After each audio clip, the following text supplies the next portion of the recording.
Conversation is up in America about women's right to abortion, and it's not only in America, it's in Norway as well. And it's a conversation that infuriates me because I think we shouldn't ever be having that conversation because the real problem when it comes to unwanted pregnancies are men. Because every unwanted pregnancy is caused by a male orgasm. I mean, a woman can have 500 million orgasms and it can never lead to pregnancy, and she can never have an orgasm and still get pregnant. God knows that. But every time. All right, so I mean, we're already starting out with shaming tactics here. We know that. Okay, let's move on. We can get past this part right here. However, I think it's interesting that she now this is the mindset here, okay? And again, track with me here. Well, she's an idiot, right? Well, yeah, but listen to what the narrative is saying here, because this is part of a narrative. Time a man has an orgasm, he could potentially get someone pregnant. So a way to eliminate abortions altogether is mandatory vasectomies. They're reversible. And I think that until a man wants to have a baby, he can go in front of a panel where he has to prove that he is emotionally, intellectually, financially mature enough to take care of a baby for the rest of his life. Imagine me saying, honey, well, you can go and freeze your eggs, and darling, you can also go to a sperm bank and inseminate your, artificial insemination. You don't have to find Mr. Right. But the thing is you're going to have to do first, darling, is you're going to have to go before this panel to prove that you are responsible, that you will be a good mother, that you would not raise a criminal or a drug addict or what would happen if the kid has, is autistic? What would happen if the kid has Down syndrome? What would you do? Like go before that panel? And I would presume that if we were going to have these birthing panels, right? Remember that we're gonna, you need a license to be a parent. One would presume it would apply equally, right? Right? I mean, what about women? What about guys? You want to have that conversation? No, you don't. Because the presumption is that women will do it right. Because you know what's not reversible? Forcing a woman to go through with an unwanted pregnancy. Okay. Now I stopped it here for a reason. The reason why she gets the eyes kind of gloss over and you can see the whites of her eyes in this, right? The reason for that, and I have to explain this to you right now before we move on, because that is the existential fear of women. The existential fear of women is that they will be forced into having a child that they did not choose to have. And that has been an evolutionary, existential fear. It's part of women's evolutionary firmware to be afraid of being forced into having a child with a man that they don't want. You want to know why rape is such a hot button issue for women? That's because it is the ultimate expression of taking that choice away from women. That's really what it boils down to. Now, yeah, is it violation? Sure. Is it violent? Yeah, it can be. Whatever the going definition of it is right now. However, the root fear, the root reason why it causes this right here is because it's the existential fear. It's removing reproductive choice from women. It's removing the ability for women to say, I choose that guy and I don't choose that guy. That's really what it comes down to. And I'm not saying it's right or wrong. Again, I'm holding up the mirror here. Okay, I just work here. I'm just telling you why this is so compelling, and it's to the point of obsession for women right now, that they have to make it in terms of comparison. And I'm going to talk to you guys here in a second. That's why I started bringing up. That's why I prefaced this with the idea of binary extremes. And if you say one thing about one guy, then you have to say about women, then you have to say something about men, right? Okay, or vice versa. We don't have that conversation when it comes to men, and I'll tell you why. Because women lock men out of that conversation. If you don't have a uterus, you don't get to say anything. Okay. Well, if that's the case, then why do I have to consider something about men when I present some statistics that are unflattering to women? You don't have a say. And that's what really pisses women off, right? Now, again, let's rewind the tape here. We go back to hypergamy. We go back to our evolutionary firmware. We go back to our ancestral past. When a woman is breeding with a man or is reproducing with a man, let's just say. Remember, that's the breeding. Having sex with a guy is the proximate cause the ultimate cause is, of course, the ultimate purpose, I guess, is to reproduce, right? So when you remove by inch or by mile control over that process, over women's control over hypergamy, that's when they start to lose their minds. So when we start having this conversation, and we're going to, and this is why I did today's topic, we're going to have this conversation very soon in the Supreme Court of the United States for sure. As I said before, this is the narrative. You have to follow the narrative. But the reason, the latent purpose of that narrative is the existential fear. Losing 100% unilateral control over the reproductive process. And that's pretty much what we've given women since about 1965. I mean, technically, you could make a case maybe even a little bit earlier, maybe a little bit later. But the fact remains that once we invented hormonal birth control, we sort of incrementally ceded power, or acceded, I guess would be the word, right? There's your vocabulary word today. We've given over the reproductive process, at least in Western cultures and Westernizing cultures right now, over to women. That's why she's losing her mind. I think she's in Norway. Is that what she was saying? But that's why they're losing their minds right now. And it's not because, I mean, when Ruth Bader Ginsburg died, the first thing out of women's mouth was, oh my God, they're going to overturn Roe v. Wade. That was the first thing. It's not like, oh, she's gone. Oh, she did a lot of good things. Oh, she did this or she did that. No, the first concern was we're going to lose the right to have, on-demand abortions. And that's the conversation that we're going to have. I believe it's the Supreme Court, probably in fall, is going to take up a case in Mississippi about late-term abortions. Now, personally, if you're going to ask me, I don't think anything's going to come of this. We've seen this happen over and over and over again, but it's going to be a very nice distraction from other things for a while.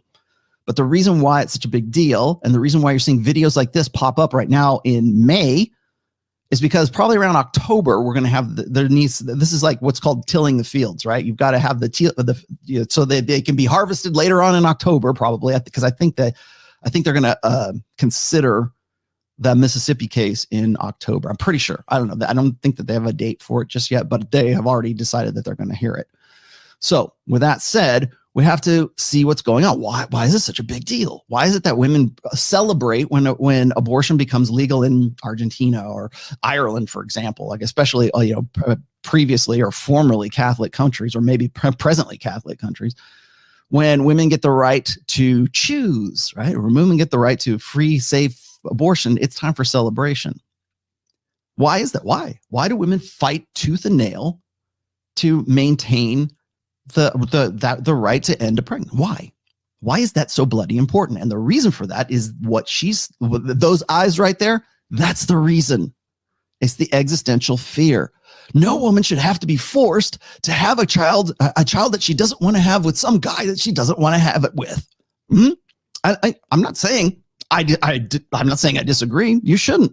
But that's where the root of this comes from. That's where this, if you want to call it madness, right? This obsession comes from. It's a fear that it's easily it's a commodity, right? It's easily commercialized, and so therefore you get she felt so impassioned about this that she had to go and create this video. I don't want to say it's viral. Maybe it's viral now, but it's going, or this is being passed around Twitter right now. So I wanted to set that out there, because the existential fear of women is to lose hypergamous control, to lose sexual selection, to lose unilateral power over who gets born and who doesn't get born, even if that means ending that guy's genetic legacy in utero. So it's not just selecting the guy. It's not just who she's spreading her legs for, right? It's not just the guy who can't keep it in his pants. It's even after the fact. And once that's happened, then yes, it is a woman's choice to end the pregnancy or not. It's not the man's choice. It's the woman's choice. The emotional and physical trauma she's going to carry with her for the rest of her life. And that baby is also for the rest of their lives.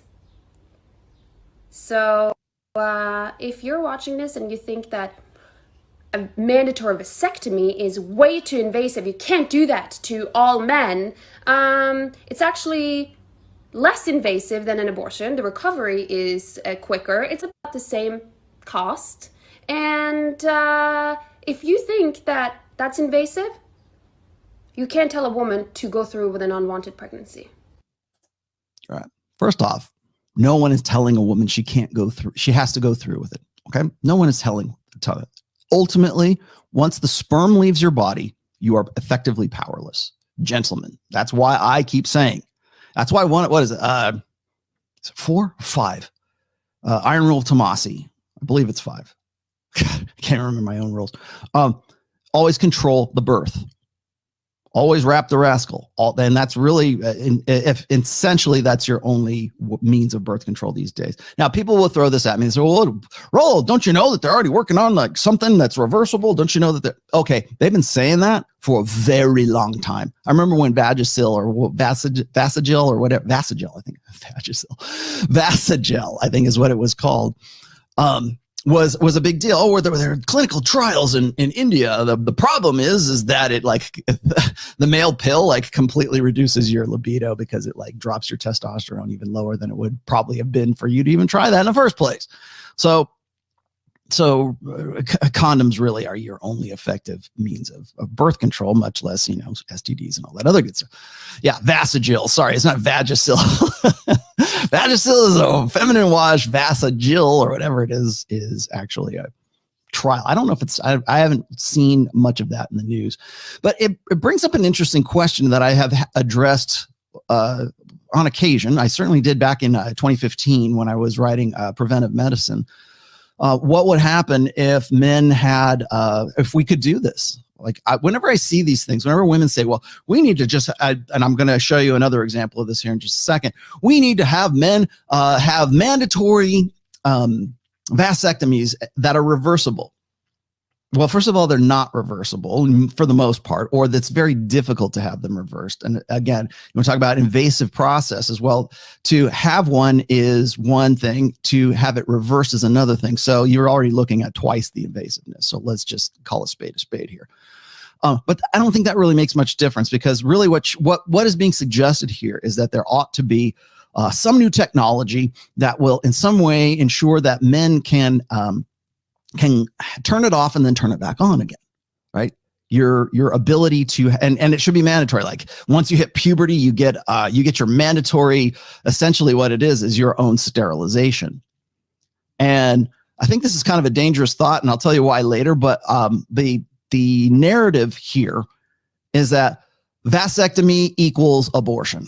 If it weren't for you guys, if you could just keep it in your pants, then we wouldn't have all these abortions. Bullshit. Okay. Women decide who to abort and what child to abort and what child not to abort. That's the simplest answer that I have. Well, men are responsible for, I hear this. And by the way, I hear this from both sides. So it's not just tradcon. Like tradcons will say the same thing, right? They'll be like, well, if men were just, if men were just men, then women would behave too. Right? Just keep it in your pants, man, and wait till you're married. First of all, that's probably not going to happen in an age where marriage is the single worst decision a man can make for himself right now. I wish it were different.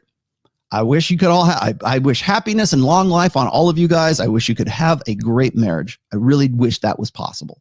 However, the way we do it right now, it is an unconscionable contract. So when you say, oh, well, you're going to have to wait until married. Really? I think in the latent purpose of that is fantastic. It's a great idea, but I also think that it is untenable in the new order. It's untenable in 2021 and has been for quite some time. Really has been untenable since the advent of hormonal birth control, but that's neither here nor there. But so you'll get that from the tradcon side, and then now we hear it from sort of the liberal leftists, like this girl right here, I would presume. In fact, if you saw let's see, where did I put it? It's not the banners. It's this. If you saw today's thumbnail, against abortion, have a vasectomy, or better yet, castrate yourself. Okay. Look at facebook.com/liberal and proud of it. Okay. So this is the messaging. This is what we get today. So it's not so much about like, well, if you're against a woman's right to choose, then you should just cut your dick off. That's basically the message. Geld yourself. And that has been something that I think this has been pervasive for a very long time, and I'll explain to you why I think that is as well. I want to show you another thing. Now, before you guys say, well, she's just a whack job. How can you put her up there? Well, let's go and have a look at Pamela Keith Esquire, who was, I think she still is, a congresswoman in Florida as well. And I don't know what district she's in, but this was back in May 15th. Oh, well, gosh, 2 years ago, 2019. 81% of U.S. boys are circumcised at birth. Why not do a reversible vasectomy at the same time? Now we're going to have the conversation about circumcision, and at the same time, we're going to snip them. You're making a lot of friends here, Pam. Then men have the procedure reversed when they prove they want a child and can pay for it. But we don't have any. Okay, well, here's your chance, ladies. If guys are going to be expected of this, well, what are we going to expect from women? To be, let's see, have a child, that they want a child and that they can pay for it and that they're ready for it and they're mature enough for it and they're not going to be a burden on the state because they are just now deciding that they want to have kids. Should we have that as well? If that's the criteria for birthing children or for even, reproducing, and that's what this is. This is reproductive control, right? No more unwanted pregnancies, no more abortions, no more freedom, but why be picky, right? Now, when I've thrown this up there, or when I've talked about this, it was a joke. It was a joke. Can't you tell it's a joke? Oh, is it? How about this one? Is this a joke? You know what? Vasectomies are reversible. Why not just make all men get them? And then if they're truly ready to be a father, they can undo them. What's that? You have problems with this? Yes, you're right. It's wrong to regulate men's bodies like that. It's a joke. It's a joke. Oh, can't you take a joke? Oh, no, it's not a joke. Stop abortion at the source. Vasectomies are reversible. They are? Really? Are they? Because as far as I know, it's pretty difficult to do it. Now, I don't have a vasectomy. I know a few people who have had them before. I even know one individual who's tried to have his reversed. Make every young man have one. When he's deemed financially and emotionally fit to be a father, it will be reversed. Well, should we not then hold women accountable for that as well? When women are deemed financially and emotionally fit to be a mother, it will be reversed. Wow, let's have mandatory sterilization of women. And we'll just say, hey, you don't have to worry about it. As soon as you can prove that as soon as we've got your 401k, as soon as we've got your W-2s here, we can find out what you're paying in taxes. Then we'll decide whether or not you're a high enough earner to be a breeder.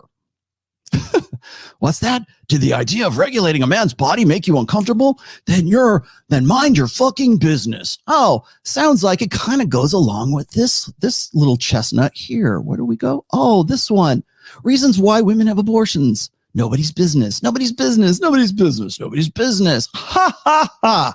Guess what you're going to see coming up, but throughout this summer. You're going to see that.